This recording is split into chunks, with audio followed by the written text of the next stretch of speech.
primer lugar, muchas gracias a la Brojo por la invitación. Para mí realmente es un gusto participar de estas instancias. Me parecen sumamente valiosas, enriquecedoras.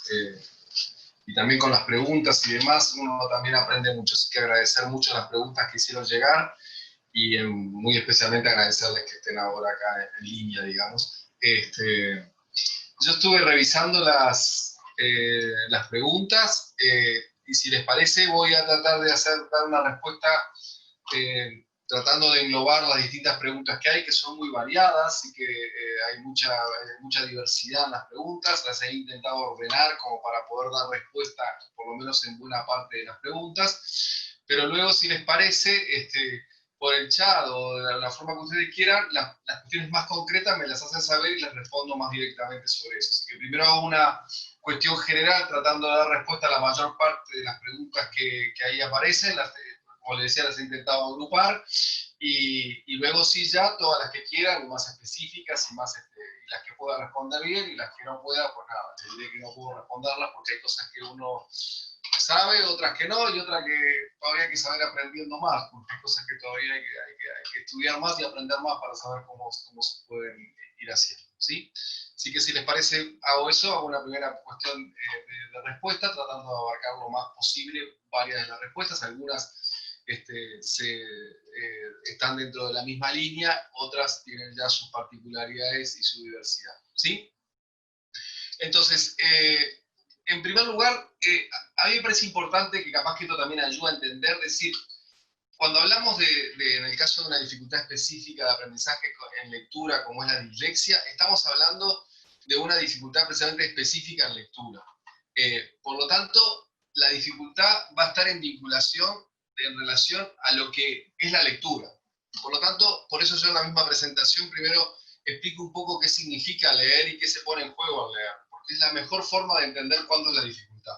Así que lo primero es entender qué es lo que se pone en juego cuando uno lee, lo mismo que podría hacer cuando uno escribe, y después en función de eso entender qué le pasa a alguien que tiene dificultades. Si no se entiende qué es lo que hace cualquiera persona que lee, es difícil entender entonces qué es lo que le está pasando a quien tiene dificultad. Así que esa es la primera cosa a tener en cuenta. Así que, y por eso también muchas de las cosas que uno trabaja para poder atender esa dificultad también son insumos buenos para poder trabajar en el desarrollo normal de la lectura, o sea, en el aprendizaje normal de la lectura. O sea que muchas de las cosas que nosotros enfatizamos para el abordaje de los chicos con dificultad o de los disléxicos son particularmente relevantes, por ejemplo, en chicos de contextos más vulnerables. O sea que el énfasis en alguna de estas cosas es el énfasis que también deberíamos tener en cuenta o cuestiones que deberíamos considerar cuando estamos trabajando con chicos, por ejemplo, en contextos de vulnerabilidad, ¿sí? Así que por eso es tan importante entender primero el desarrollo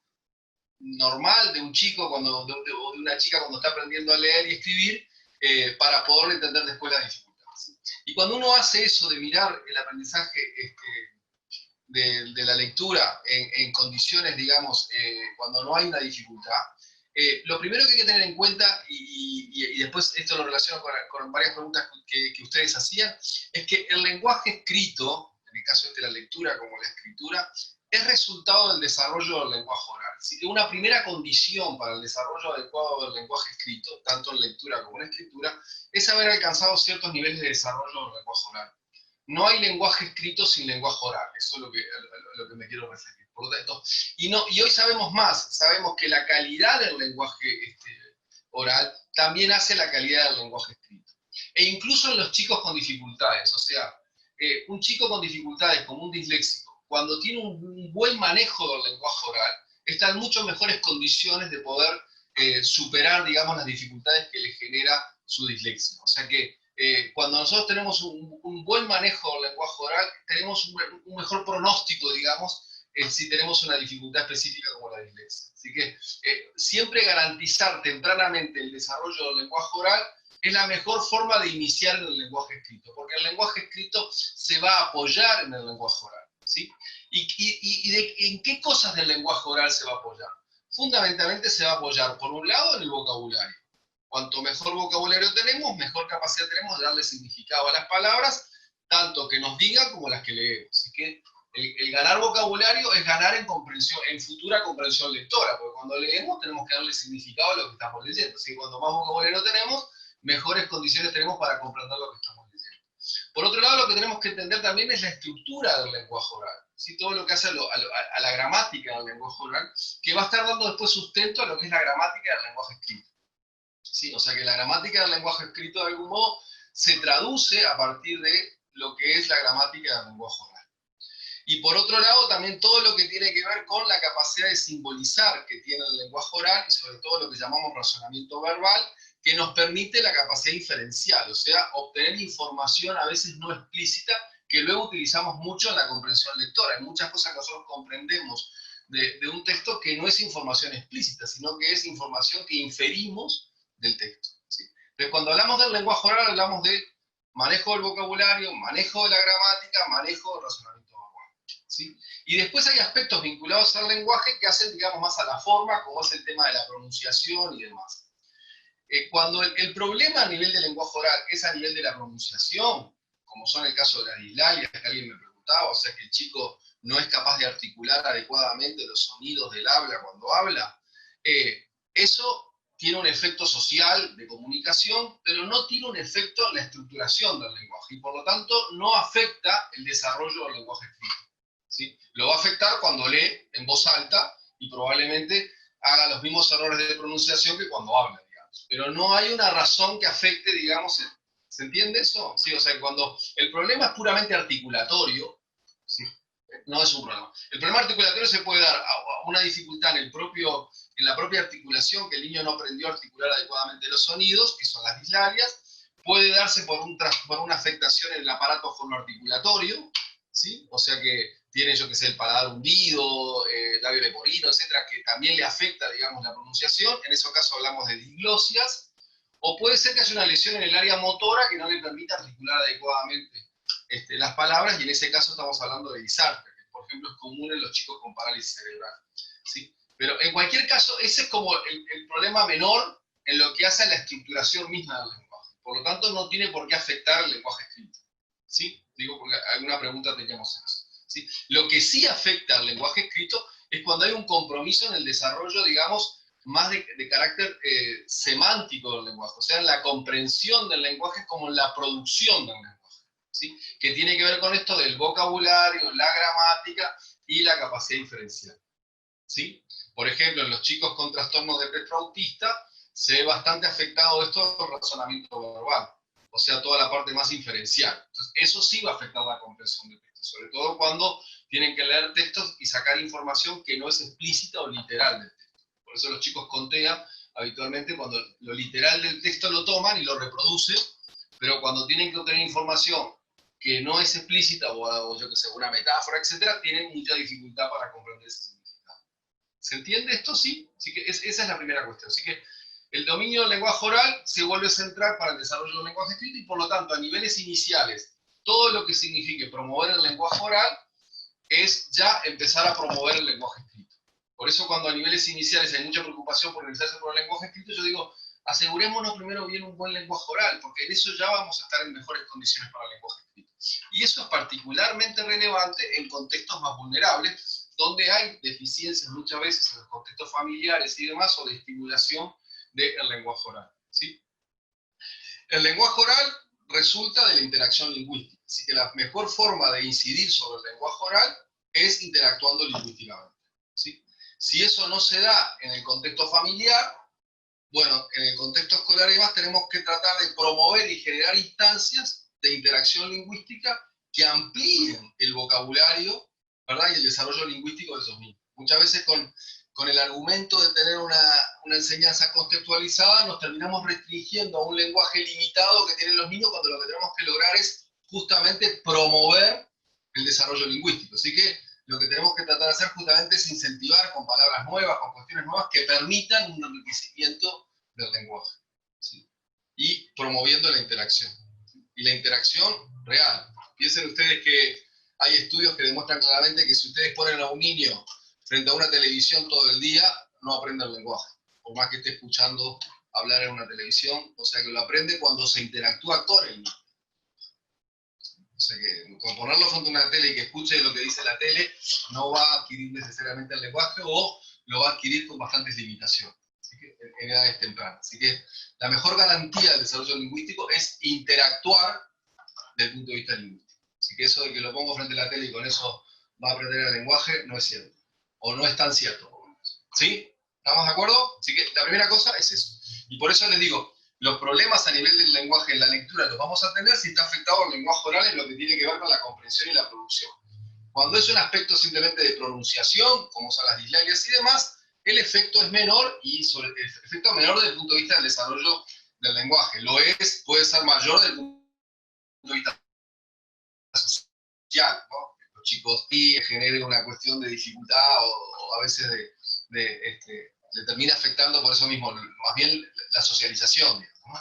Por ejemplo, cuando los chicos tienen un ceseo o tienen un rotacismo, o sea, arrastran la R o arrastran la S, etcétera, bueno, puede generar muchas veces una cierta dificultad desde el punto de vista social o que se sienta afectado socialmente, pero no desde el punto de vista del desarrollo cognitivo necesariamente, ¿sí? Esa es la primera cosa, así que a tener en cuenta. Entonces, el lenguaje escrito, una vez que se tiene cierto desarrollo del lenguaje oral, lo otro que supone, además del lenguaje oral, porque es con la forma que nosotros comprendemos y entendemos lo que leemos, que al final es para lo que leemos y leemos para entender. Lo otro que requiere y que es fundamental es acceder al código escrito.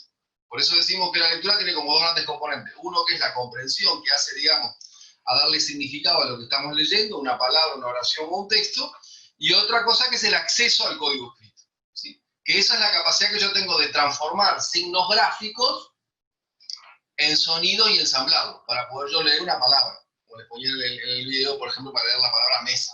¿Sí? ¿Se entiende eso? Entonces, el lenguaje escrito me exige, por un lado, el manejo del lenguaje oral para darle significado y comprender lo que estoy leyendo, y por otro lado, acceder al código escrito, o sea, a lo gráfico, para darle ese significado. ¿Sí? Eso es lo que me exige el sistema de escritura que nosotros manejamos, que es un sistema alfabético. ¿Y qué quiere decir que es un sistema alfabético? Que lo que se representan son los sonidos del habla. Por lo tanto, la clave de nuestro sistema de escritura es un sistema en el cual se relaciona una representación gráfica con sonidos, ¿sí? En el caso de nuestro sistema de escritura, el español, tenemos una facilidad con respecto a otros idiomas como el inglés, en que tenemos una relación bastante directa entre el sonido y la representación gráfica, ¿sí? O sea que por eso nosotros podemos leer cualquier palabra que está escrita. En cambio, por ejemplo, en lenguas como el inglés tenemos más complicado el asunto. ¿Por qué? Porque un grafema puede representar, una letra puede representar más de un sonido, o un sonido puede ser representado por más de una letra. Entonces, eso les genera una cierta complejidad que hace que a los niños ingleses les cueste más aprender a leer y escribir que a nosotros. Ahora, establecer esa relación entre el sonido y la letra, el cerebro no sabe hacerlo. Por eso tenemos que enseñar a hacerlo. Por eso es inevitable en la enseñanza de la lectura enseñarle al niño explícitamente cómo se asocia un sonido con una letra, independientemente de la metodología que quiera usar. En cualquier caso, lo que no podemos hacer es evitar hacer explícita la relación entre un sonido y una letra, porque eso el cerebro no sabe hacerlo, no tiene ningún circuito preparado para eso, ¿sí? Por lo tanto, por simplemente ver las letras y los sonidos y decirle acá dice esto, el niño no aprende a leer. En algún momento tenemos que explicitarle que ese sonido se representa con esta letra o que esta letra tiene que ver con este sonido.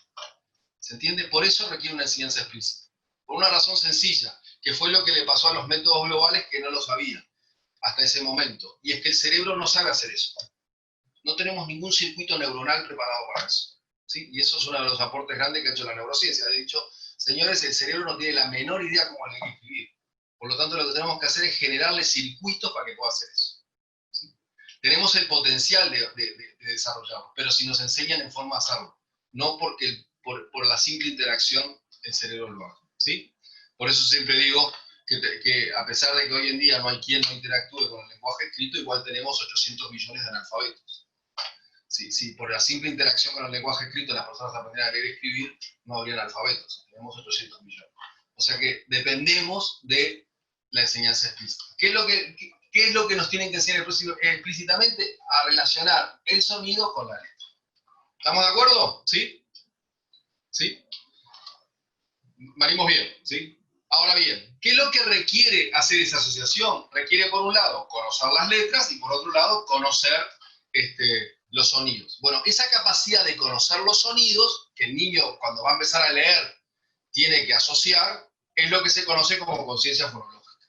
Por eso también en la etapa inicial es tan importante que el niño vaya aprendiendo a discriminar los sonidos. ¿Sí? Porque al final lo que tiene que hacer es asociar el sonido a la letra. Y para asociar dos cosas, lo primero que tengo que hacer es reconocerlas. Saber que este es la mu.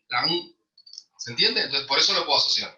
¿Sí? Entonces, por eso es tan importante trabajar también en etapas iniciales esto de la conciencia fonológica. No es otra cosa que manejar los sonidos. ¿Qué pasa? Los niños van manejando los sonidos del habla en forma progresiva.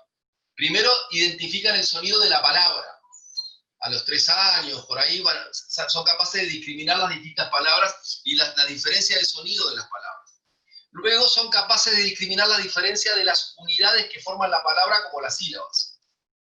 Por eso empiezan a trabajar con las sílabas y son capaces de separar las palabras en pedacitos, digamos, ¿no? Mariposa. Y luego pasan recién al fonema. El fonema es la unidad más difícil, porque es muy abstracta. ¿Qué es? ¿Qué es? ¿Qué es? Por eso cuando empiezan a manejar el fonema, les es mejor asociarlo directamente ya a la letra. Por eso se recomienda, cuando se empieza a trabajar ya con los sonidos individuales, ya empezar a asociarlo con la letra. Que no es otra cosa que empezar a enseñarle el principio alfabético. ¿Se entiende?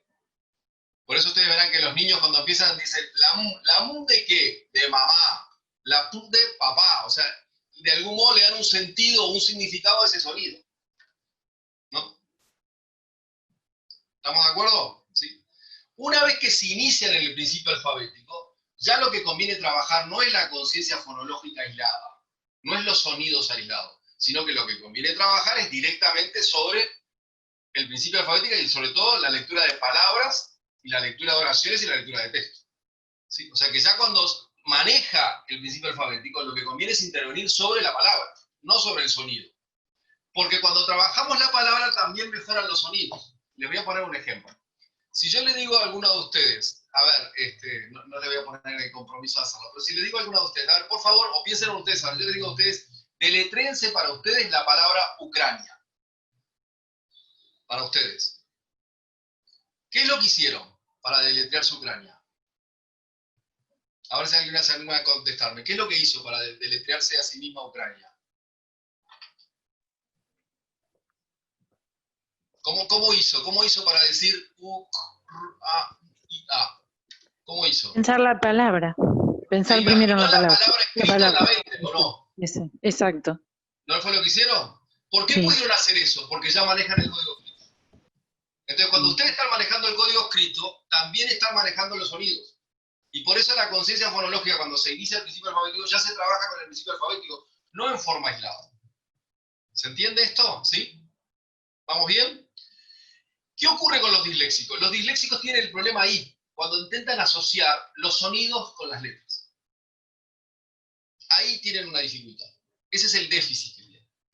Entonces, en etapas tempranas, prelectora, la mejor forma de ayudar al disléxico, ¿cuál es? Por un lado, lenguaje oral, porque eso le va a dar un buen potencial para incluso entender lo que le cuesta acceder, porque saca la idea de algunas palabras o demás, como hacen muchos disléxicos que son muy buenos.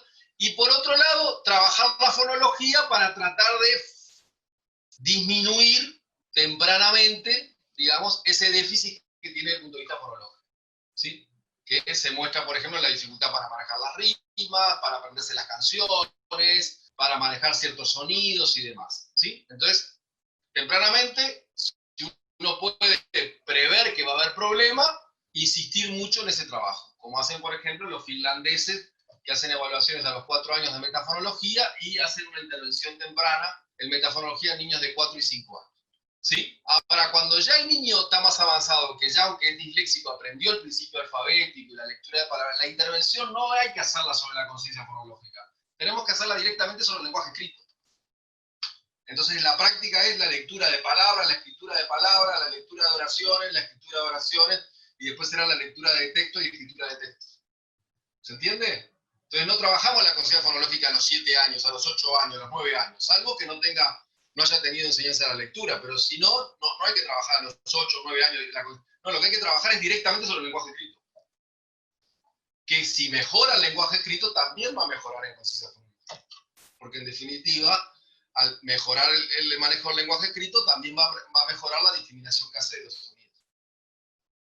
¿Se entiende eso? ¿Sí?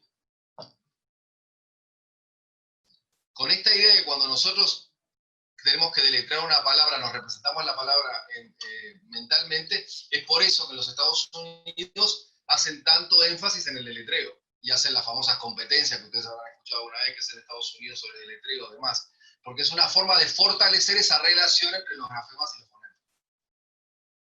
¿Quiénes son los exitosos en el deletreo? Los que son capaces de representarse mentalmente la palabra. ¿Se entiende? ¿Sí? ¿Sí?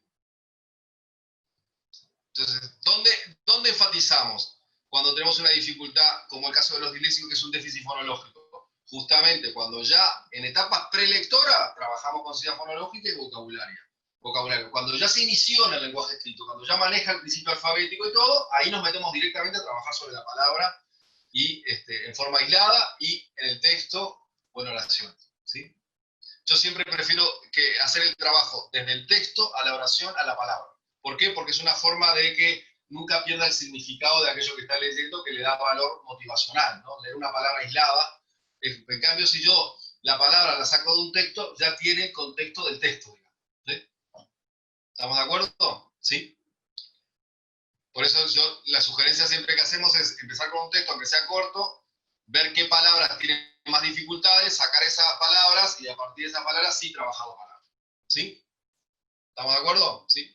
Alguien preguntaba, ¿y cómo podemos prever si hay dificultades? Y bueno, la dificultad que tienen los disléxicos es en el acceso a la palabra escrita, o sea, en el acceso a la palabra a la hora de leer. ¿Y qué es lo que la caracteriza? Lo caracteriza que es impreciso y lento. Y a veces puede ser un poco más preciso, pero sigue siendo muy lento. Y lo que ustedes tienen que observar es la lentitud o la imprecisión cuando leen, ¿sí? Que luego también se transfiere a la escritura. Entonces la escritura también es imprecisa y lenta. Imprecisa, ¿qué quiere decir la escritura? Comete muchos errores ortográficos. Particularmente se omite letras, sustituye letras, etc. Entonces cuando un chico, que ya sería esperable que tuviera una lectura, como llamamos habitualmente, corriente o corriente expresiva, mantiene una lectura vacilante, entonces estamos diciendo, esto no encaja, aquí hay una posible dificultad. ¿Qué es lo que nos ocurre? Muchas veces en contextos de poca estimulación lingüística o contextos más vulnerables, muchos más. Y no sabemos si eso es por disléxicos o por falta de práctica en lectura. Pues ese es un problema que tenemos, que la única forma de solucionar es intervenir y ver cómo responde. ¿Por qué? Porque los disléxicos son más lentos para la respuesta. Si no es disléxico, seguramente si intervienen rápidamente va a poder mejorar o va a mejorar más rápidamente que si fuera disléxico. Pero a primera vista no sabemos diferencia. ¿Se entiende? Entonces muchas veces no sabemos. Ahora, ¿por qué no importa tanto si no lo sabemos en el principio? Porque al final lo que tenemos que intervenir es lo mismo. Lo que tenemos que lograr es práctica lectora. ¿Sí? ¿Cuál es el problema? Que para generar realmente un éxito, o buenos resultados en las intervenciones, el problema no es tanto qué trabajar, porque sabemos que lo que tenemos que trabajar es la práctica en lectura y en escritura insistentemente. El tema es que eso requiere mucha sistematización y mucho tiempo. ¿Saben ustedes cuánto es el tiempo que lleva la intervención que han sido, la evidencia científica ha mostrado que son realmente exitosas? Un promedio en chicos de 8 años en adelante, de un promedio de 5 a 10 horas por semana de intervención. ¿Cuál es el problema grande que nosotros tenemos? No contamos con ese tiempo. ¿Se entiende eso? Salvo que contemos con apoyos muy fuertes desde el punto de vista familiar. En el Uruguay, la mayor parte de los niños aprende a leer por la práctica lectora en la casa que por lo que hace en la escuela. ¿Sí? Estamos dependiendo enormemente de la alfabetización familiar. ¿Sí? Y un desafío que tiene la escuela es que todavía no hemos logrado, digamos, de algún modo, sustituir lo que la casa no da. ¿Sí? O sea que Por eso ustedes pueden encontrar niños que llevan 4 años, 5 años juntos, y uno lee muy bien y otro lee muy mal. La diferencia, si van a ver por qué pasa eso, si no tiene dificultades, depende enormemente de la práctica alfabetizadora de la casa. Entonces, lo mismo pasa con el disléxico. Si yo tengo un chico con dificultad y tengo un contexto familiar alfabetizador que va a apoyar esa intervención, bueno, puedo aumentar las horas de intervención. Pero si solo depende del espacio que pueda tener o en la escuela o con un apoyo, probablemente tenga muy pocas horas de intervención. Entonces, eso hace que realmente nuestros resultados en la intervención con los disléxicos no sean de los más exitosos. ¿Sí? Miren, básicamente dependemos enormemente de la práctica en la casa y del manejo que tenga del lenguaje oral.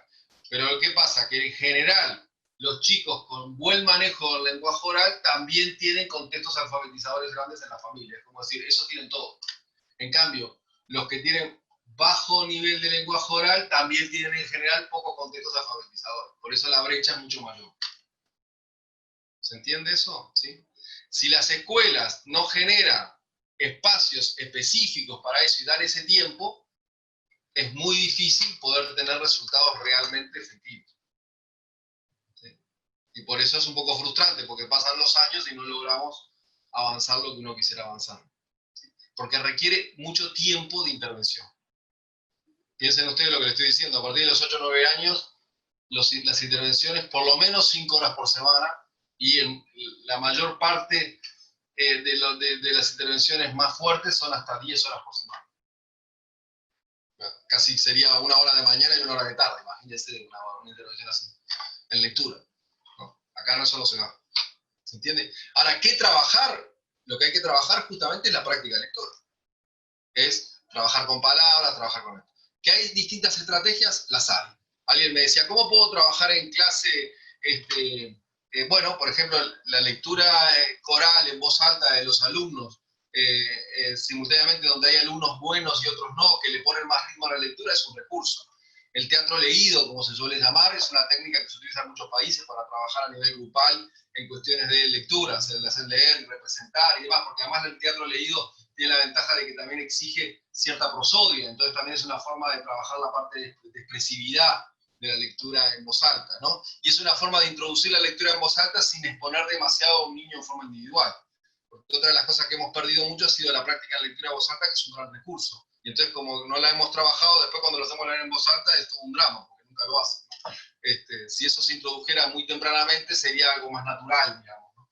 Pero es un buen recurso, porque la lectura en voz alta facilita mucho también la parte expresiva y la producción del lenguaje. ¿Sí? ¿Se entiende? ¿Vamos bien? ¿Sí? Entonces, ¿qué es lo que hay que trabajar? La práctica de lectura.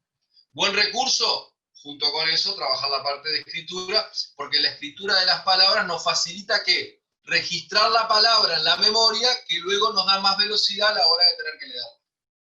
Eso que yo les decía que es el reconocimiento ortográfico de la palabra. ¿Sí? Por eso es tan importante también el gesto gráfico de escribir las palabras. De hecho, a ustedes les pasará, cuando ustedes le dicen cómo se escribe una palabra y no se acuerdan, ¿qué hacen? Se la escriben como, hacen con el gesto como de escribírsela. Es una forma que uno tiene a veces como para recordar cómo se escribe una palabra. ¿Cómo era que se escribía? Y uno se la escribe, ¿no? O sea que utilizamos ese mismo registro para saber cómo se escribe. Por eso trabajar lectura y escritura simultáneamente es una forma también de fortalecer la escritura. Y por otro lado, fortalecer la lectura. Y por otro lado, fortalecer la escritura, que como hay muchas faltas ortográficas, los disléxicos en general se niegan a escribir. Entonces no es que tengan problemas a la hora de pensar qué decir por escrito. El problema es que no quieren escribir. Y ustedes saben que no se aprende a escribir si no se escribieron. Entonces muchas veces los disléxicos se suma que no quieren escribir. ¿Sí? ¿Estamos de acuerdo? Alguien pone ahí justo ahora en el chat, habla del tema de las letras. Miren, yo la verdad es que no me creo mucho eso de que es más fácil la imprenta que minúscula, que la cursiva, que todo. Yo creo que, salvo que haya un problema de psicomotor o perceptivo motor, no hay ninguna razón por la que los niños tempranamente no pueden manejar distintas tipologías de letras. Así que, y además el mundo entero es así, o sea, los problemas que tenemos nosotros con el tema de empezar con la cursiva más tarde o más temprano, es un problema nuestro, porque yo cuando veo en el mundo no es problema, empiezan todos con la cursiva tempranamente y no hay ningún problema y para nadie se les plantea un problema. Así que con respecto a eso, de acuerdo, lo importante es qué letra se le quiere enseñar, pero no hay problema que le enseñen más de una tipología de letras o trabajen con distintas tipologías de letras. Eso no hay ninguna razón desde el punto de vista de los procesos psicológicos y los procesos motores para que el niño no pueda trabajar de entrada otras tipologías de letras. No hay ninguna razón desde el punto de vista del desarrollo. ¿Sí? Otra cosa es la decisión que uno quiera tomar desde el punto de vista pedagógico, pero desde el punto de vista del desarrollo no hay ninguna razón, y les insisto, en los países en el mundo se empieza a trabajar con la tipología de la cursiva, por ejemplo, desde el inicio y no genera ningún tipo de problema. Y desde el punto de vista del desarrollo motor, la cursiva tiene varias ventajas, y para el disléxico más, porque le genera mucho más unidad, le genera mucho más, le facilita también la velocidad, o sea que tiene varias ventajas la cursiva sobre la imprenta para el caso del disléxico. ¿Sí? Otras cuestiones que ustedes planteaban, alguien decía, bueno, el origen de la dislexia. Yo les decía, el origen de la dislexia básicamente todavía se discute mucho, pero bueno, básicamente es un trastorno neurobiológico de origen genético. A ver, incluso se han identificado los posibles genes y hay toda una discusión sobre eso. Independientemente de eso, claramente, yo les decía, tiene un componente de heredabilidad muy alto, que anda en un 75 y un 80%. Así que lo que está claro es que es un trastorno del neurodesarrollo que tiene un origen genético. Ahora es cierto que si no ha habido no hay una buena estimulación lingüística o una buena iniciación en la alfabetización y demás, también vamos a tener problemas de lectura. Y es lo que a veces nos cuesta a nosotros en contextos menos estimulantes desde el punto de vista de la alfabetización, diferenciar entre un disléxico y un chico que ha tenido esas carencias. De hecho, es un criterio diagnóstico, o sea, si yo no estoy seguro de que ese niño fue bien estimulado desde el punto de vista lingüístico y no tuvo una enseñanza adecuada del lenguaje escrito, no puedo hacer el diagnóstico de dislexia, o sea, es un criterio excluyente. Uno puede diagnosticar la dislexia cuando se ha garantizado que ha tenido las condiciones para aprender el lenguaje escrito y no lo aprendió. Pero si eso no se ha dado, no puedo decir ni siquiera que es disléxico. ¿Se entiende? O sea, que lo primero que tengo que discriminar es eso. ¿Sí? En contextos vulnerables es muy difícil a veces esa diferencia, que es lo que nos pasa a nosotros mucho. ¿Cómo lo resolvemos? Como le decía, intervenimos y vemos la respuesta a la intervención. Si el chico cuando intervenimos rápidamente en el mes, en el segundo mes, empezamos a ver cambios importantes, claramente no es un disléxico, porque lo que caracteriza al disléxico es que la dificultad es muy persistente, por eso requiere tantas horas semanales para poder lograr tener un resultado más efectivo. ¿Se entiende? ¿Sí? Entonces, ¿tiene cura? No, cura no tiene. Lo que podemos hacer es minimizar los efectos de la dificultad. ¿Sí? Lo que tiene que ver es con eso. ¿Sí? Ahora, alguien me preguntaba, ¿y si eso es así, va a estar siempre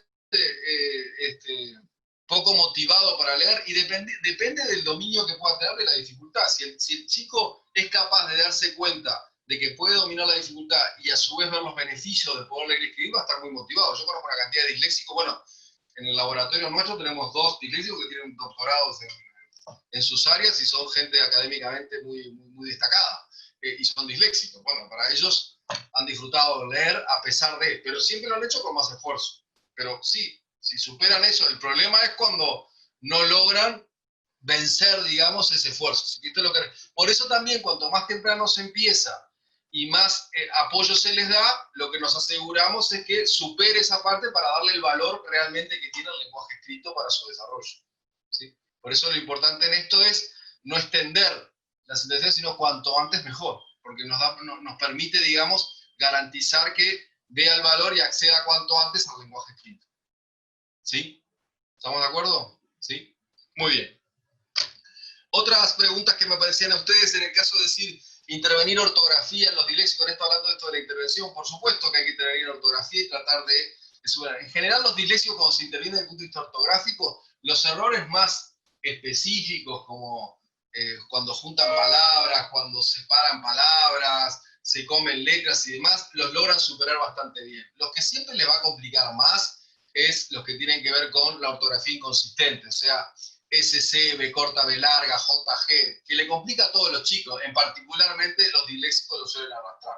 En ese sentido, sin duda, los procesadores de texto y demás es un gran recurso para poder minimizar los problemas. En general arrastran mucho ese tipo de errores. O sea, todo lo que tiene que ver con ortografía inconsistente. ¿Sí? Ortografía arreglada ahí les complica más.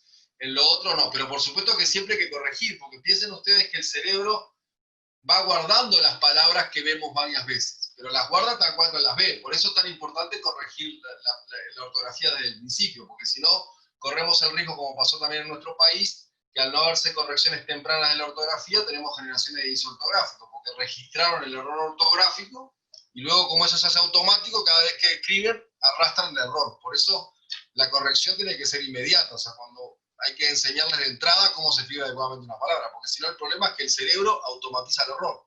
Porque el cerebro no juzga si está bien o está mal escrita. El cerebro guarda lo que le muestran muchas veces. ¿Se entiende? ¿Sí? Por eso es tan importante la corrección ortográfica de eso. Y por supuesto que en los disléxicos también hay que tratar de favorecer eso. Si me dicen, lo logra superar, en general mejoran mucho la ortografía, normalmente arrastran los errores de ortografía inconsistente. Eso es lo que, de todas formas, por eso digo, con los procesadores de texto hoy, tampoco lo tienen tan complicado si es eso solo. O sea, a mí lo que menos me preocupa es que tenga un poco de faltas ortográficas por la ortografía inconsistente, porque eso sé que lo va a arreglar con los procesadores de texto, no es tan complicado. ¿Sí? La otra pregunta que tengo acá es el tema de si los disléxicos además pueden tener otras dificultades. Sí, hay una alta comorbilidad que se llama entre la dislexia y otras dificultades. Por ejemplo, hay una alta comorbilidad entre la dislexia y las dificultades en el área matemática, sobre todo en lo que tiene que ver con el cálculo y sobre todo, por ejemplo, con lo que tiene que ver con lo que se las tablas de multiplicar o demás. Los disléxicos tienen un déficit fonológico que afecta, digamos, el registro fonológico tanto de las palabras, de las letras, como de los números. Entonces, por ejemplo, todo lo que sea en las tablas de multiplicar, cuando al niño le dicen 2 por 2, tiene que decir rápidamente 4, esa capacidad de recuperación es más lenta en los disléxicos. Entonces suelen cometer bastantes errores, por eso las tablas de multiplicar les cuesta normalmente aprender. Entonces, todas esas cuestiones más automáticas suelen cometer más errores, que muchas veces se ve afectada en el cálculo. Y después el otro gran problema que van a tener en matemática es que al tener problemas a veces en la lectura, cuando tienen que resolver problemas, tienen que leer un problema matemático, lo entienden con dificultad. ¿Sí? Entonces, si uno no media para asegurarse de que entendió el problema matemático, puede cometer errores. Yo siempre les pongo un ejemplo de una prueba que se usa, que es si yo le digo, María tiene el doble de dinero que Isabel. ¿Sí? María tiene 20 pesos, ¿cuánto dinero tiene Isabel? Los niños, en general, estos niños cuando ven doble ya multiplican. Porque no entendieron que era, pero María es la que tiene 20, así que Isabel tiene 10, no es que tenga 40. Pero cuando ven la palabra doble, que es la que logran leer, entonces ahí ya multiplican todo. ¿Sí? ¿Estamos de acuerdo? Entonces, el problema mayor de matemática está en esto, sobre todo los automatismos de cálculo, lo que se llama hechos numéricos básicos, ahí tienen ciertas dificultades, y después en lo que es resolución del problema por la comprensión del problema. Ahí por eso conviene mediar para no que cuando le va mal no sea porque no sabe qué tiene que hacer y no sea porque no entendió lo que tenía que hacer. ¿Sí? Así que es eso. También es cierto que muchas veces hay disléxicos que tienen problemas desde el punto de vista son más torpes motormente, o sea, son dispráxicos, que se llama. Es frecuente encontrar disléxicos que son además desprolijos, escriben con cierta cuestión. Hay un grupo de disléxicos que tiene esa característica. Y a veces pueden tener, por ejemplo, algunos chicos disléxicos también hay una cierta conmovilidad con el déficit atencional, es frecuente disléxicos que además tienen un cierto déficit atencional. O sea, ¿esto qué quiere decir? Que no todos los disléxicos lo tienen, pero hay algunos que sí. Todavía no está demasiado claro por qué algunos sí, o si es la mala suerte que le tocaron las dos cosas. O sea, que todavía no está muy claro cuál es la causa de eso, pero no es común en todos los disléxicos, aunque algunos disléxicos sí tienen. ¿Sí? O sea que puede encontrarse, además de la dislexia, otra dificultad. De todas formas, si las dificultades tienen que ver, por ejemplo, con capacidad intelectual o demás, en ese caso no podemos diagnosticar la dislexia. Ustedes me pueden decir, ¿un síndrome de Down puede ser disléxico? Y en teoría podría haber heredado la dificultad desde el punto de vista genético que terminó desembocando en un síndrome de Down y a su vez también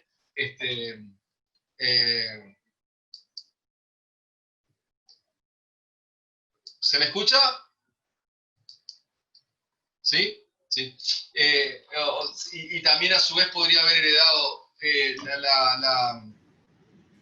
digamos, la dislexia, pero eso no lo sabemos porque prima el síndrome de Down. Entonces, el tema del diagnóstico de la dislexia es que no pueden darse las otras condiciones. Cuando se dan, priman los trastornos del desarrollo. ¿Sí?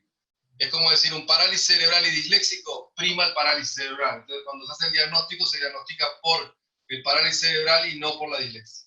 ¿Sí? ¿Estamos de acuerdo? ¿Sí? Muy bien.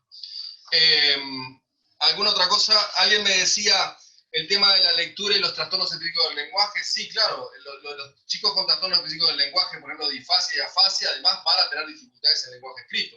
Eso es por lo que le decía, el lenguaje oral es la base del lenguaje escrito. Si hay un problema en el lenguaje oral, va a haber efectos sobre el lenguaje escrito. Es muy frecuente que los TEL, por ejemplo, los trastornos específicos del lenguaje, tengan dificultades en el lenguaje escrito, tanto desde el punto de vista del acceso a la palabra escrita como a nivel de la comprensión. Por ejemplo, los Asperger, los perfiles Asperger en los casos de los TEA, por ejemplo, son muy buenos en la decodificación, o sea, acceden muy bien al código escrito, son muy rápidos en la lectura, muy veloces, pero tienen dificultades en la comprensión lectora porque tienen bastante comprometida lo que es la capacidad diferencial. Entonces, repiten lo que es literal, pero son incapaces de ir un poco más allá de lo que el texto diga que no sea literal.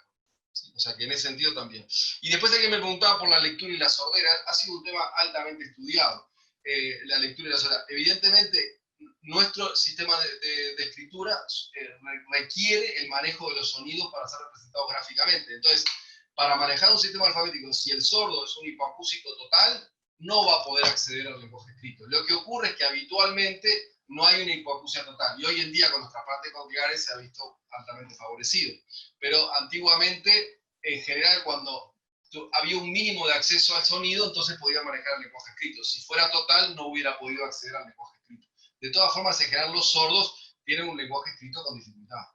¿Sí? En general, tienen una lectura lenta, les cuesta acceder al código, etc. O sea que tradicionalmente son más lentos y tienen más dificultades para el manejo del lenguaje escrito. ¿Sí? ¿Alguna otra cosa? A ver si me acuerdo.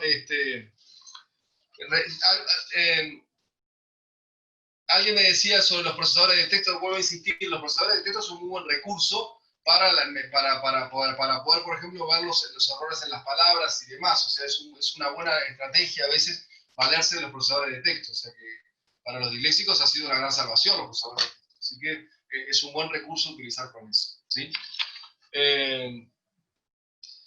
¿Qué más? A ver, de las preguntas que... A ver si encuentro acá. Alguien me decía, bueno, en otras asignaturas como en química o demás, también la dislexia va a verse, y por supuesto que sí, la química con todo lo que son la parte de todo lo que sea, por ejemplo, acceder a palabras no conocidas o con complejidad ortográfica, le complica a los ingleses. O sea, siempre les complica. O sea, lo importante es que ellos también se den cuenta que eso les complica y lo tienen que superar, ¿no? O sea, yo siempre creo que lo peor en esto es tratar al disléxico como que no tiene dificultad. No, tiene una dificultad y la única forma de salir de la dificultad es que trabaje la dificultad. Como el diabético tiene que saber que es diabético y tiene que atenderse que es diabético para poder tener una vida más saludable, o que es asmático, sabe que hay cosas que puede hacer y otra cosa que no, si quiere una vida saludable. Bueno, el disléxico sabe que para poder avanzar en la escolaridad va a tener que trabajar más insistentemente sobre una dificultad que tiene, porque la dificultad la tiene. Eso no se puede hacer como que no la tiene y va a tener que trabajar mucho más. Y el costo es más trabajo, no hay forma. Si no hay más trabajo, no va a haber mejora ante la dificultad. No hay ninguna forma mágica de superar la dificultad en lectura de un disléxico si no es con más trabajo. ¿Sí? O sea, eso es lo único que... Entonces, cuanto antes, mejor. Sí, cuanto antes mejor, y cuanto antes se dé cuenta de la dificultad y la aprenda a manejar, vamos a tener mejores resultados. Pero pasa por mucho trabajo, no hay mucha vuelta, no hay formas mágicas de sustituir. Y si ese trabajo no lo podemos tener en la escuela porque tenemos muchos estudiantes, porque tenemos todo, tenemos que contar con otros espacios. Y si no los tenemos, el pronóstico es complicado. La verdad es que el pronóstico es complicado. Porque no hay otra forma, no hay forma de inyectarle la lectura. O sea que tiene que leer, tiene que practicar, tiene que trabajar sobre eso. Entonces, cuando esos espacios no están, si uno no los puede dar del ámbito escolar, por la cantidad de estudiantes que tiene, por la cantidad de cosas, o no cuenta con apoyo familiares, o no cuenta con recursos extras para eso, tenemos una situación bastante más comprometida. Desde el ámbito escolar, yo diría, todo lo que fomente la práctica lectora y el uso también de la escritura es el mejor recurso que tenemos para favorecer, digamos, el trabajo de los disléxicos. Y por otro lado, también para que no se vean inhibidos de otros aprendizajes, siempre usar la mediación. O sea, lo que le decía, para asegurarnos de que puede hacer un buen problema de matemática, tenemos que mediar para asegurarnos que entendió el problema de matemática. Así que ahí sí hay que mediar, ¿sí? Que es leerle, acercarse, preguntarle si uno... Es la única forma, si no, además de que lee con dificultad, ni siquiera va a poder resolver el problema porque ni siquiera lo entendió. ¿Sí? Muy bien. Alguien preguntaba ahí de qué manera se puede revertir de lo pedagógico tantas deficiencias en el lenguaje oral. Mire, la única forma es que nosotros hasta ahora hemos siempre planteado, hemos tenido la idea, tenemos la idea de que el lenguaje oral, como se aprende en forma natural, se aprende en ámbitos en la casa o demás. Yo creo que parte de los desafíos que tiene el sistema educativo es esto que le digo, tratar de asumir lo que no se puede dar desde la casa. Yo creo que ese es el gran desafío que tenemos. Y una de esas cosas es favorecer el desarrollo del vocabulario. ¿Sí? Y sobre todo lo que es a nivel de la educación inicial, hacer un desarrollo explícito del vocabulario, introducir nuevas palabras, que mire que con los niños, yo trabajo con un proyecto con la Fundación Sofía, por un método Sofía de enseñanza del lenguaje inicial del lenguaje escrito, y al nivel de 4 años hay una unidad que es dinosaurios, y los niños tienen que trabajar los nombres científicos de los dinosaurios, y a mí me impresiona con 4 años cómo manejan todos los nombres científicos de los dinosaurios. Yo cuando me lo mostraron, yo dije, esto es imposible que lo hagan a los 4 años, y ahora cuando voy a las clases y entro a jugar con los niños, todos me manejan todos los nombres, o sea que es muy bueno eso, siempre y cuando se trabaja. Yo creo que eso es lo que tenemos que incentivar y trabajar fuerte. Cuanto antes mejor, porque el problema del lenguaje oral es que cuanto más tardíamente se trabaja el lenguaje oral, si hay dificultades de base, cada vez tenemos menos plasticidad para avanzar en el lenguaje oral. Por eso es tan importante incidir fuertemente en edades tempranas, ¿sí? Porque tiene lo que se llama un periodo crítico para el desarrollo, ¿sí? Alguien me decía, en el caso de los adultos, ¿qué es lo que le decía? En el caso de los adultos depende mucho del nivel de escolaridad que haya llegado el adulto. O sea, si es un adulto disléxico y está a nivel de la universidad, nada, seguir trabajando y reventándote para seguir avanzando. No hay mucho camino más que ese, porque en el fondo es seguir trabajando con la dificultad. Pero ya llegaste al nivel de la universidad, así que tendrás que hacer más esfuerzo para seguir trabajando en eso, y probablemente lo que a otro le lleva 4 horas, a vos te lleve 8. Pero bueno, tenés que ser capaz de enfrentarte con esas horas para hacer. O sea, lo que quiero decir, que básicamente es seguir con la práctica. Ahora, claro, si es un adulto que dejó en la escuela primaria y no siguió, bueno, probablemente ahí sí tengamos que hacer un trabajo mucho más específico de acceso, pero por lo que no ha trabajado, e incluso en algunos casos se vuelve lo que llamamos analfabetismo funcional, o sea, como dejaron de usar el lenguaje escrito, después tenemos un problema serio y es que casi no manejan el lenguaje escrito. De todas formas, la intervención es sobre lo mismo, insistir sobre la lectura de palabras o de palabras y después todo lo que es oraciones y textos, ¿sí? Por ahí, no sé, yo es como agrupado las preguntas, pero estoy abierto a más preguntas o lo que quieran. O sea, si hay cosas que le parezca que haya que aclarar, decir. Veo que en el chat hay una cantidad de mensajes, Sí, pero no pude Ariel, leer. sí. Pero capaz que si me hacen las preguntas me es más fácil, sí. Estamos con Jazmín y Gastón organizándote lo que tuvo que ver con el chat. Bueno, decirte que se escuchaba bien, que preguntabas, se te entendía con claridad.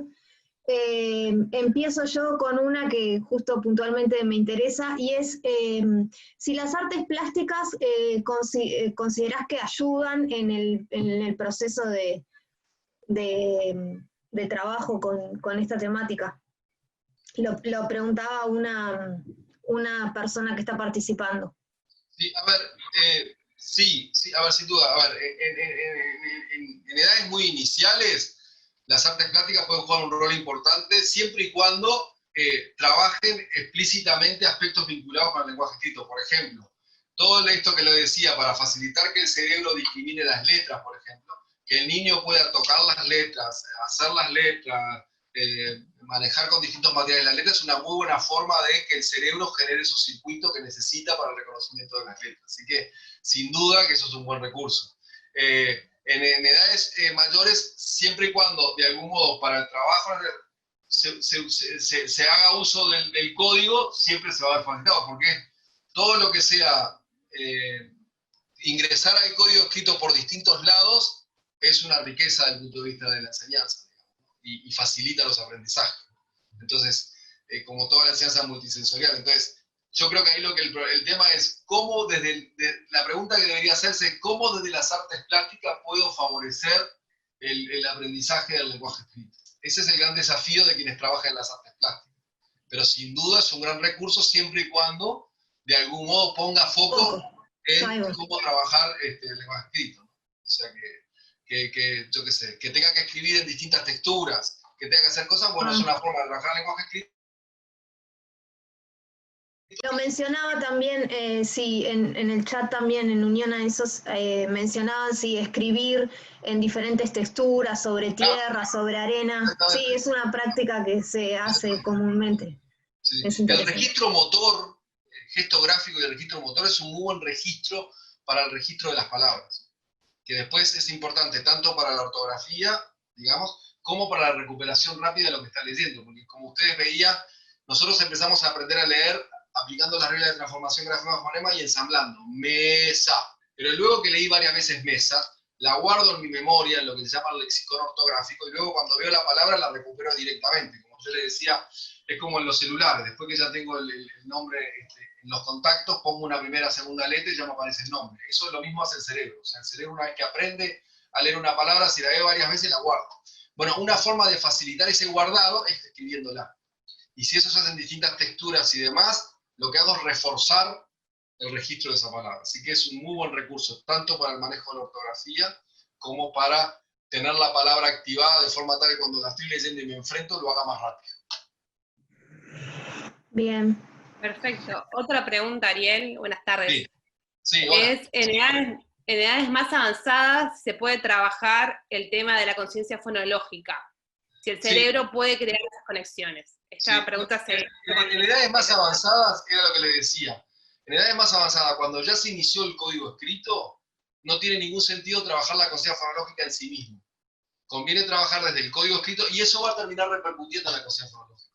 Pero no tiene ningún sentido. O sea, trabajar directamente sobre la conciencia fonológica sin el lenguaje escrito es hasta los 5, inicios de 6 años. Ya después conviene directamente ir desde el principio alfabético y después trabajar directamente sobre lectura, escritura de palabras, etc. Pero no trabajar la fonología por sí mismo, digamos.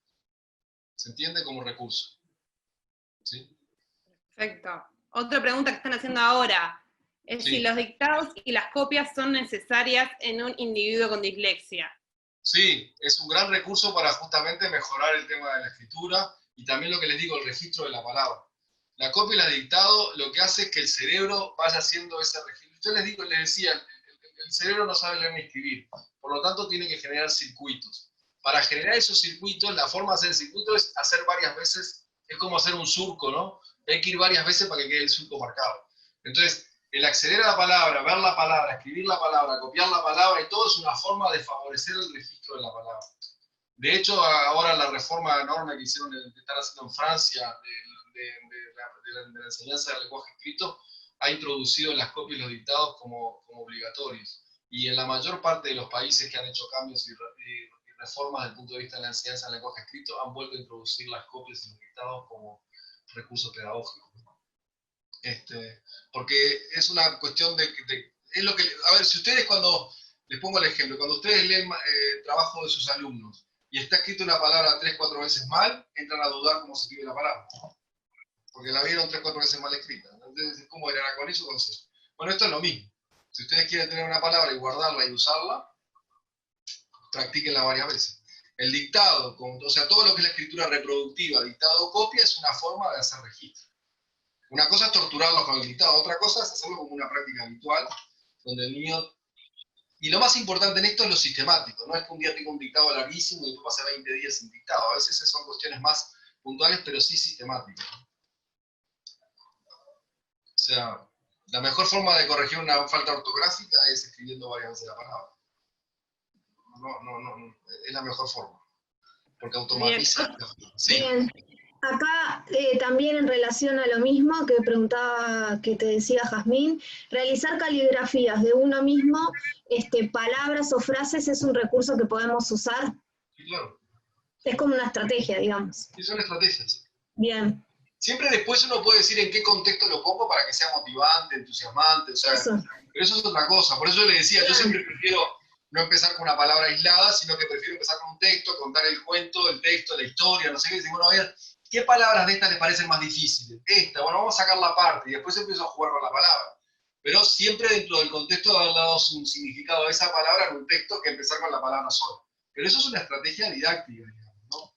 pedagógica, y eso está muy bien. Entonces me parece buenísimo empezar desde un texto corto, volver al texto y después trabajar. No, está bárbaro. Pero el objetivo que tengo es trabajar sobre la transformación grafema-fonema o el registro de una palabra.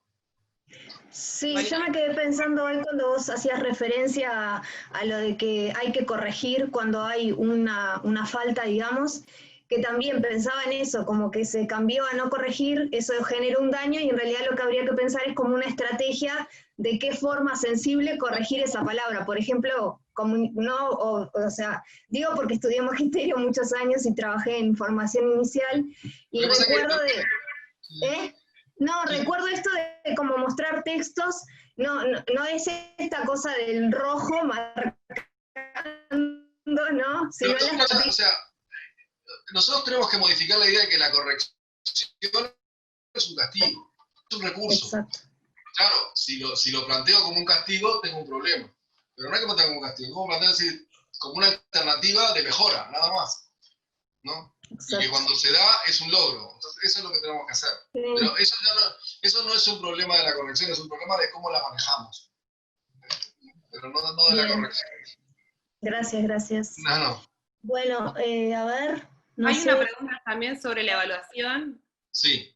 ¿En examen o prueba tienen que adaptarse las propuestas o se toma de forma oral? Y después un comentario que tiene excelente explicación cuando termine ese comentario. Sí, esta es una pregunta importante.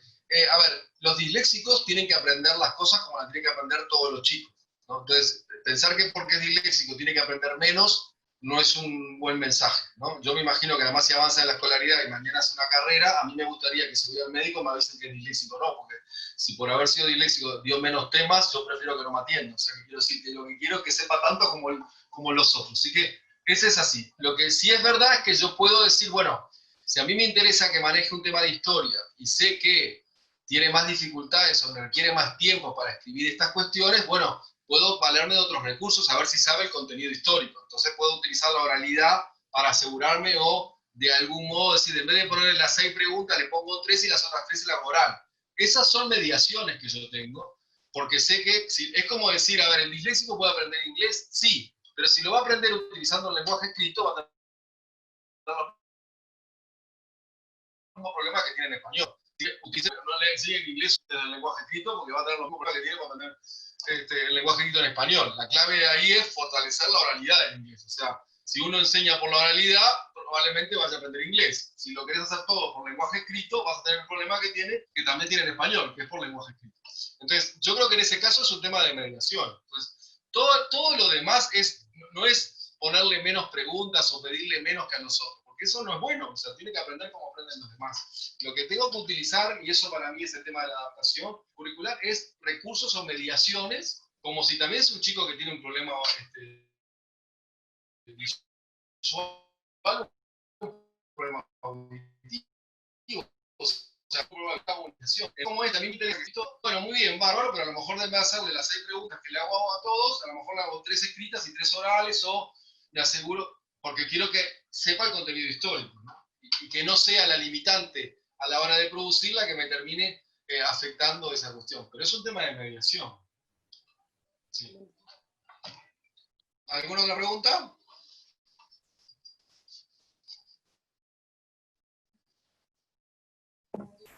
Aquí hay una pregunta que también se hizo hace un rato sobre la dislalia, si es un indicador de la dislexia o en el futuro puede ser un niño o niña con dislexia. No, fue lo que les dije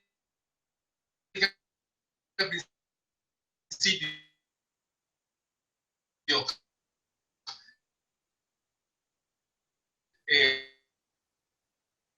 No, para los puertorriqueños cuando escriben con R, o sea, no es que escriban Puerto Rico, o sea que manejan perfectamente la R, aunque no pronuncian la R con O. Esto es así, o sea que una dislalia no significa que tenga ningún problema, porque el manejo del fonema que representamos gráficamente es la representación del sonido, no la pronunciación del sonido. Entonces el problema es si el niño discrimina el sonido, no si lo pronuncia. No hay ninguna relación entre la dislalia y tener problemas desde el punto de vista de la escritura. Puede tener problemas desde el punto de vista social, pero no desde el punto de vista de la pronunciación escrita. Bien.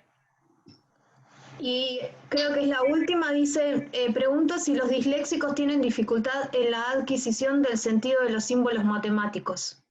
Lo que les decía, como los símbolos matemáticos, como los números, por ejemplo, el 1, el 2, hay un componente gráfico del 1, pero además hay un componente también fonológico, el 1, el 2, el 3, o sea que hay una parte lingüística, digamos. Ese registro, los disléxicos también lo tienen desde el punto de vista. Entonces, por eso les decía que muchas veces cuando tienen que recuperar la información, este es el 2, este es el 4, este es el 5, o acordarse de un símbolo, son más lentos y a veces cometen más errores. ¿Sí? Por eso a veces les cuesta, lo mismo, por eso les cuesta mucho acordarse de los años. Por eso la gente a veces piensa que son como distraídos, por decir, comprar 3 kilos de esto, ¿qué era? 3, 4, ¿cuánto era? O sea, enseguida les cuesta como traer esa información porque les cuesta fijarla porque se fija fonológicamente. Y el déficit que tiene es un déficit fonológico. ¿Sí? Por eso las tablas les cuestan tanto también. Todos los disléxicos con las tablas sufren horrible. ¿Sí? Creo que estamos, ¿no, Jazmín? Gastón, el chat quedó completo. Quedó completo, hay pila de comentarios diciendo, agradeciendo, diciendo que fue muy buena la explicación, que fue muy clara, después tú podrás mirarlo, pero bueno, quería compartírtelo. Muy bien, y lo gracias. mismo en los espacios de foro que estamos teniendo en la plataforma, también mucha claridad y mucho agradecimiento con lo que estás brindando. Muy bien, muchas gracias, me alegra. Nada, yo estoy a las órdenes y la verdad les vuelvo a agradecer, que ha sido un gusto para mí y lo seguiré haciendo en instancias como esta porque la verdad que las disfruto. Así que nada, agradecerles mucho y agradecerles mucho el tiempo a todos. ¿Sí? Gracias, Ariel. Además, justo estos días estaba coincidiendo con la presentación que hacías para Ceibal sobre primera infancia, que también hay como materiales ahí súper interesantes para profundizar en la temática.